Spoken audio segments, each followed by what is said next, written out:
안녕하십니까, 기술자들 TV입니다. 오늘의 영상은 경동보일러와 대성보일러 내부 비교하는 영상입니다. 자, 2020년 4월 3일부로 콘덴싱 보일러가 의무화가 됐습니다. 그래서 각 제조사들마다 1등급 친환경 보일러가 지금 다 생산이 되고 판매가 되고 있죠. 물론 경동과 대성만 있는 게 아니고 귀뚜라미, 린나이, 롯데, 대우 다 있죠. 보일러는 다 있는데 일단 대성보일러와 경동보일러 내부를 한번 비교하는 영상을 찍어봤습니다. 저도 이 부분이 상당히 궁금했는데 막상 이제 분해를 해보니까 조금 깜짝 놀란 부분도 있고, 자, 저희 영상을 보시다가 구독자분들이 여쭤보시는 말씀이 보일러는 어느 보일러가 좋냐 이런 것을 많이 여쭤보시거든요. 근데 그때마다 제가 딱 이 보일러 이렇게 답변을 못 해드렸어요. 근데 이 내부를 한번 보고 그런 부분을 좀 말씀을 한번 해드리고 싶어서 제가 뚜껑을 다 열어봤습니다. 최신 모델을. 구독자분들도 내부가 어떻게 생겼는지 또 한번 보시고 판단을 하셨으면 좋겠습니다. 자, 그럼 영상을 시작하겠습니다. 자, 먼저 겉 박스. 이 모델 같은 경동 보일러 353 22K입니다. 40평 이하 용량에 사용하는 거고 마찬가지입니다. DNC22 대성 제품이고, 일단 외부 박스 사이즈 볼게요. 32, 얘는 37. 그러면 일단 박스 사이즈로는 한 5cm 정도 차이가 납니다. 나중에 박스를 개봉하고 제품 사이즈도 한 번 더 비교해 볼게요. 높이는 경동이 조금 더 높네요.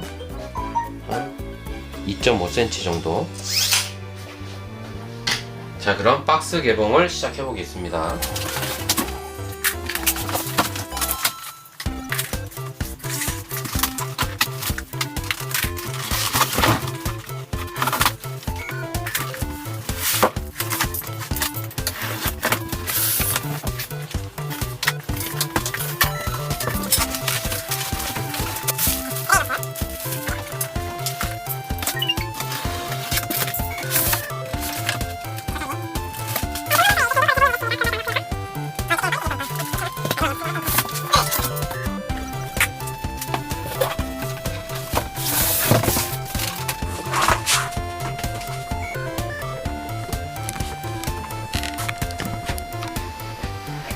자, 일단 박스 개봉을 했고 경동보일러부터 보겠습니다. 경동보일러 같은 경우는 맨 뒤에까지 약 27cm, 그죠? 아까 5cm 차이 났죠?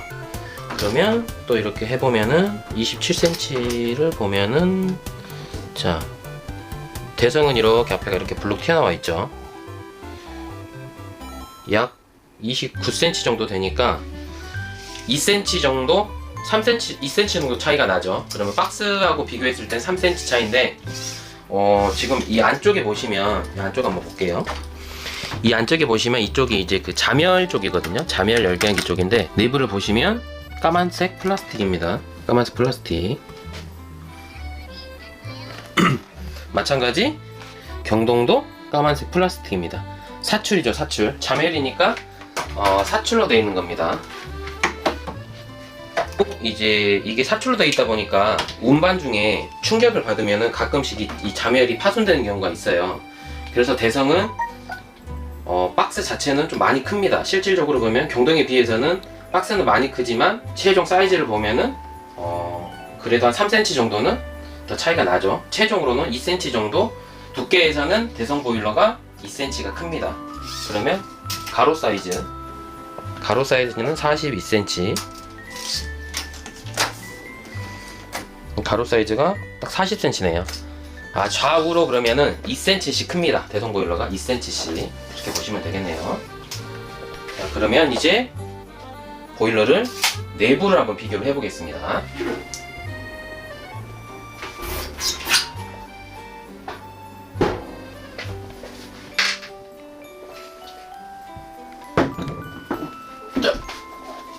경동 무게는 비슷한 것 같습니다. 경동도 상당히 무겁습니다.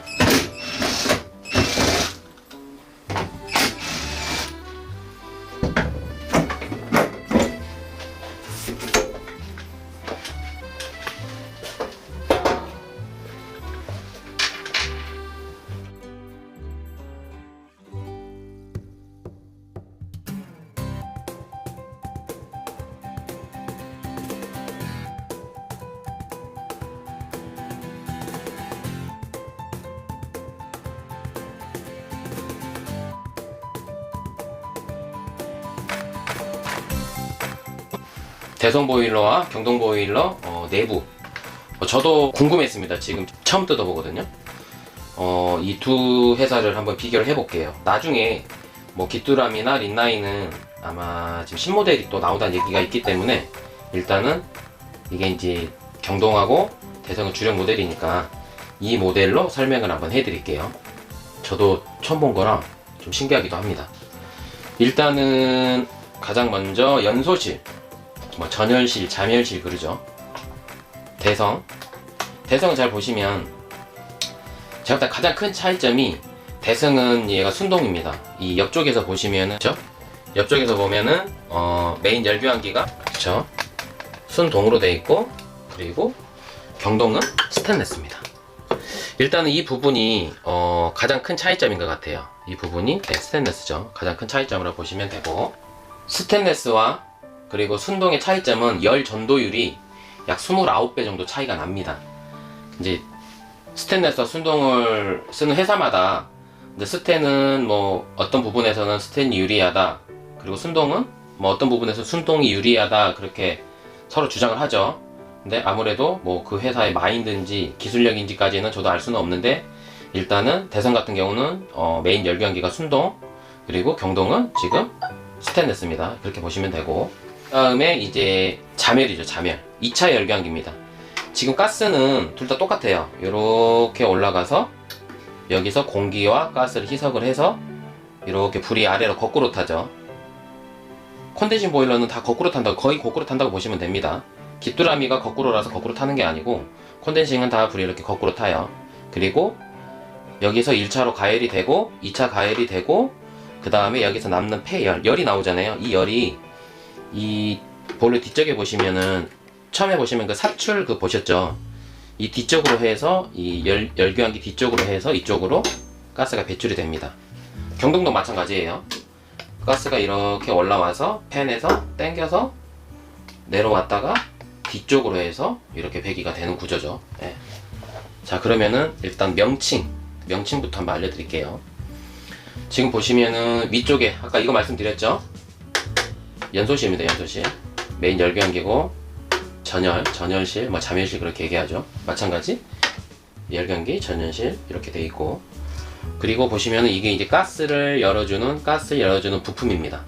경동도 마찬가지 가스를 열어주는 부품.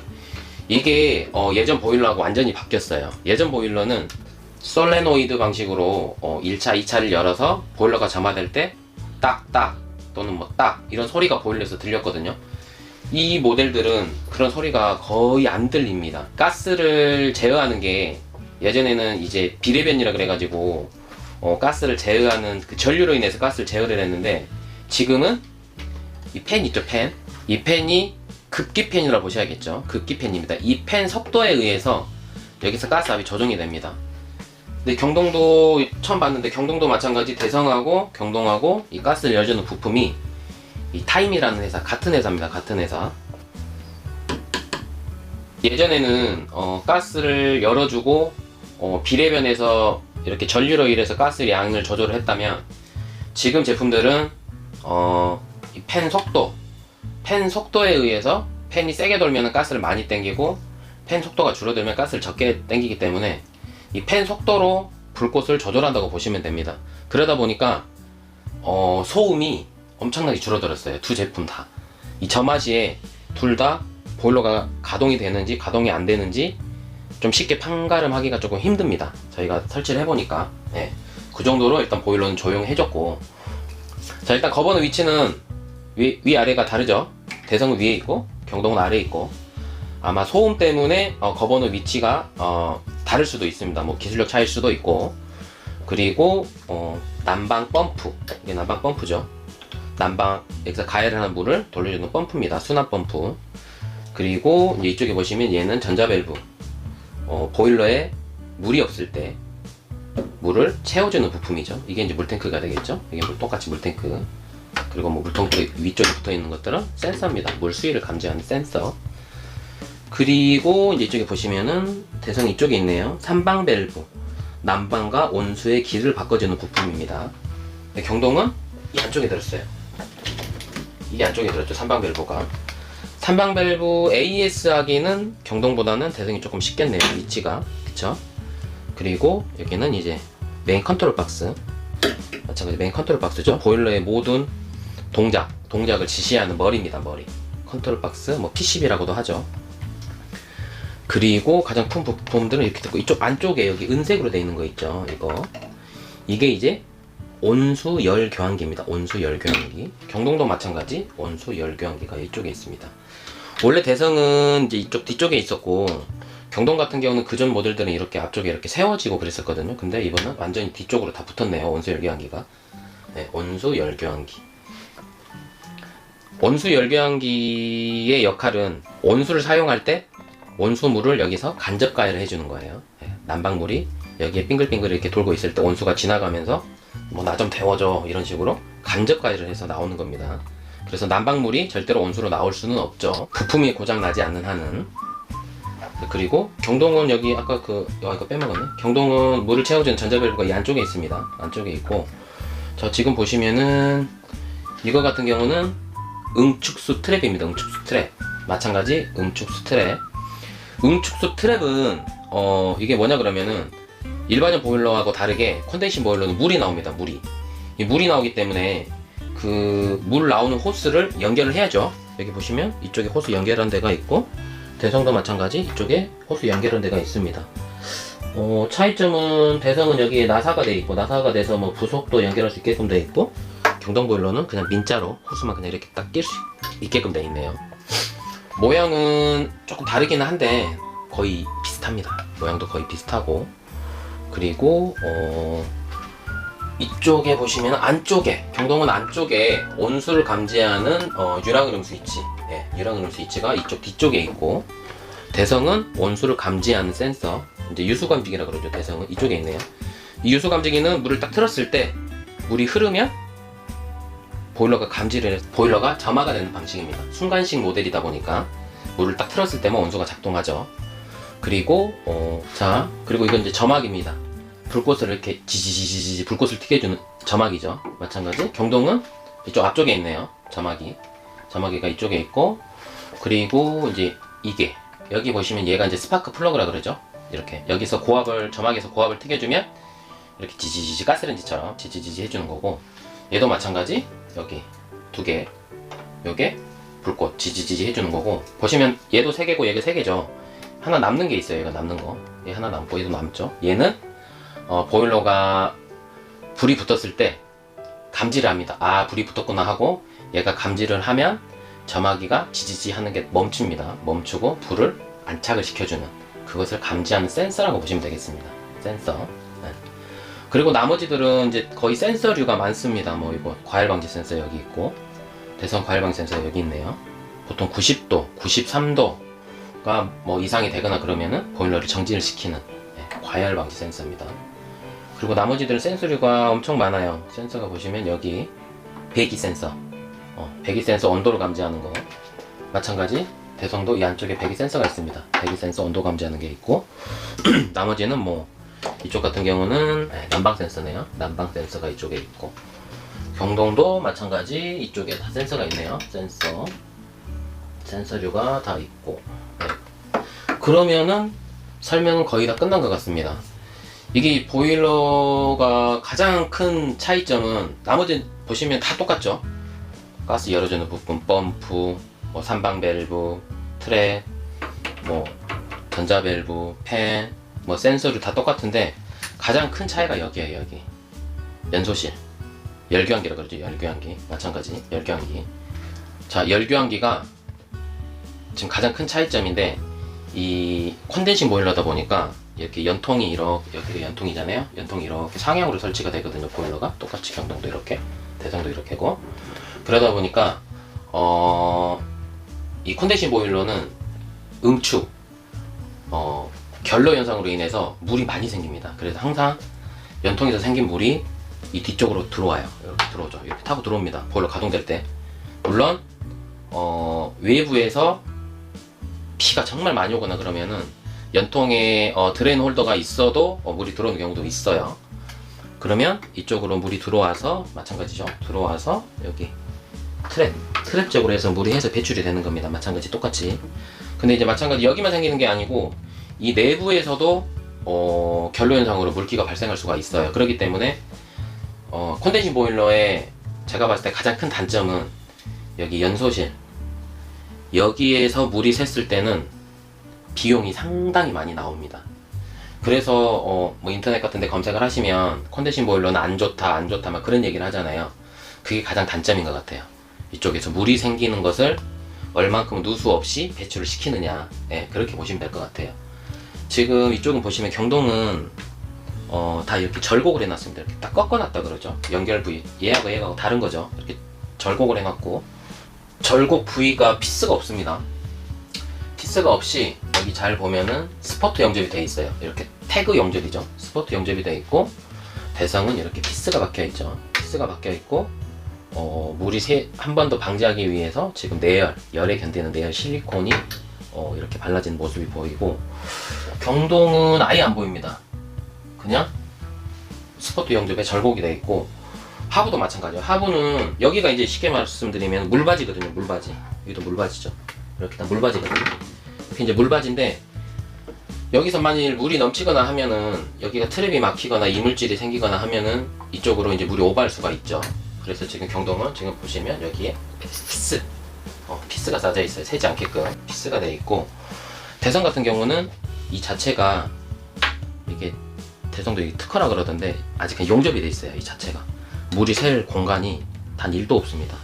이렇게 다 용접이 돼서 물이 새더라도 절대 이쪽으로 오버하지 않게끔 돼 있죠. 이게 가장 큰 차이점이라고 보시면 될 것 같아요. 네, 나머지 부분들은 거의 비슷합니다. 뭐 팬은 똑같은 22,000인데 경동이 상당히 크네요. 거버너도 가스 열어주는 부품도 같은 회사고, 물통, 그리고 뭐 센서류, 펌프, 나머지는 거의 비슷비슷합니다. 동일한 회사는 또 볼까요? 뭐가 있는지. 산요, 삼방 밸브도 같은 회사입니다. 자, 보시면 여기 산요라고 적혀있죠. 산요라 적혀있는데 경동도 산요라고 적혀있고, 경동 원 스티커가 붙어 있습니다. 그래서 이게 회사가 어디 거냐, 타임이 여기 있네요. 메이드 인 재팬. 일본 거네요. 일본 겁니다. 마찬가지 경동도 이쪽에 붙어 있습니다. 라벨이. 네, 경동도 지금 타임, 네, 메이드 인 재팬 되어 있고, 그리고 삼방 밸브, 난방과 온수를 갈라주는 밸브죠. 산요라고 되어 있고, 지금 QR코드가 찍혀있죠. 이제 순정 부품이라는 것을 QR코드를 알 수 있는 거예요. QR코드를 찍으면 누가 어디서 만들었고 누가 검사를 했는지 다 알 수가 있어요. 보시면 대성은 다 QR코드가 있습니다. QR코드. 누가 만들어서 누가 검사를 하고 했는지 다 알 수가 있어요. 그리고 경동, 가려버리네. 자, 그리고 경동도 마찬가지. 여기 보시면 산요라고 돼 있죠. 산요 뭐 0104 해서 경동원, 경동원 마크에서 패스가 돼 있네요. 그리고 제조번호가 돼 있고, 회사가 다른 회사여도 경동과 대성이어도 같은 부품이 들어가기도 합니다. 자, 이렇게 해서 대략적인 설명이 끝났는데, 지금 보시면 대성 셀틱, 경동 나비엔 이렇게 제조사가 달라도 같은 부품이 들어가 있는 경우도 있습니다. 이렇게 뭐 거버너라든지 삼방 밸브 이렇게 들어가는 부품이 있고, 가장 이제 구독자분들이 많이 물어보시는 게 제품이 어느 회사가 좋냐, 어느 회사 제품을 추천하냐, 그렇게 여쭤보는 분들이 계시거든요. 근데 이제 제가 봤을 때는 지금 나오는 제품은 거의 회사들마다 그냥 비슷비슷한 것 같아요. 어느 회사가 좋고 나쁘고를 떠나서 얼마나 사후 관리가 잘 되는지, AS가 잘 되는지, 그런 부분이 가장 중요한 것 같습니다. 문제가 발생을 했을 때 얼마나 대처가 빠른지, 그런 회사가 그냥 좋은 회사라고 생각하시면 될 것 같아요. 자, 이렇게 해서 영상이 마무리가 됐습니다. 보일러는 보시면 이쪽이 대성 보일러, 경동 보일러, 회사는 다르지만 같은 부속을 사용하기도 하고, 그러다 보니까 구독자분들이 여쭤보시는 거, 가장 궁금하셨던 거, 보일러는 어디가 좋냐, 제 개인적인 주관입니다. 보일러는 비슷비슷하다. 단 사후 관리, 추후 문제가 생겼을 때 얼마나 대처가 빠르냐, 좋은 회사를 선별하는 기준을 그렇게 보시면 될 것 같습니다. 이제 추후에 기뚜람이나 린나이 제품이 지금 신모델이 나온다고 하는 얘기를 들었는데, 그 신모델이 나오면 마찬가지 두 회사 제품을 한번 또 뜯어보고 그렇게 해서 또 설명하는 시간이 됐으면 좋겠습니다. 또 다음 영상으로 찾아뵙겠습니다. 감사합니다.